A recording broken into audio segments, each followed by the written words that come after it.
Did you know that the Pledge of Allegiance, one of the most iconic symbols of American patriotism, didn't originally include the words "under God"? It might sound surprising, but it's true. Let's rewind the clock a bit. The pledge was first written back in 1892 by a minister named Francis Bellamy.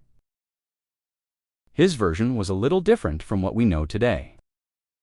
It went like this: I pledge allegiance to my flag and the republic for which it stands, one nation, indivisible, with liberty and justice for all. Notice anything missing?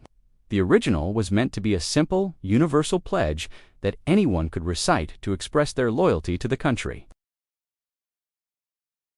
It was published in a popular children's magazine to celebrate the 400th anniversary of Christopher Columbus's arrival in the Americas, and it quickly caught on in schools across the nation. For over 60 years, that was the official version. Generations of Americans grew up reciting it, just like Bellamy wrote it. The phrase "my flag" was changed to the flag of the United States of America in the 1920s, just to make it crystal clear which flag was being honored, especially for new immigrants. But the core of the pledge remained the same. So, where did "under God" come from?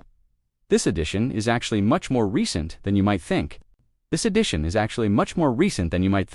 happened in 1954, right in the middle of the Cold War.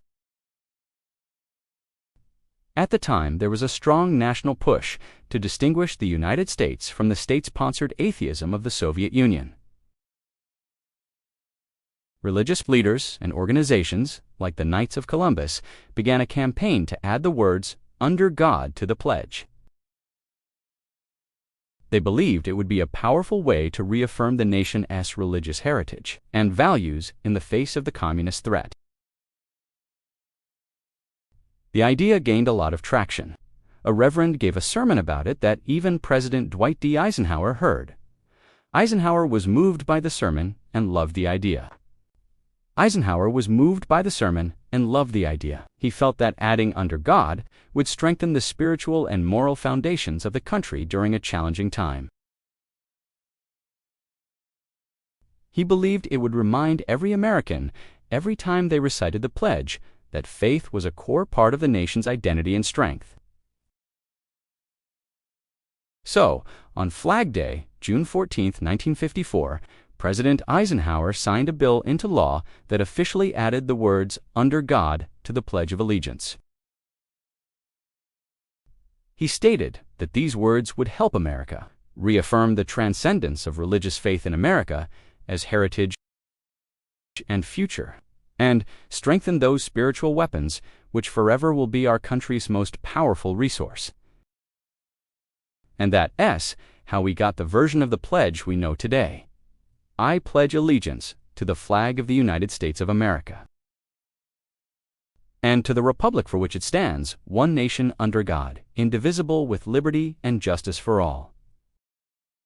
It's a fascinating story that shows how even our most cherished patriotic traditions can evolve over time, reflecting the changing social and political landscape of the country. From a simple school pledge to a statement of faith and national identity during the Cold War, the Pledge of Allegiance has a much richer history than many of us realize. It's a living piece of history that continues to be a part of our daily lives. What do you think about this change? Let me know your thoughts in the comments below.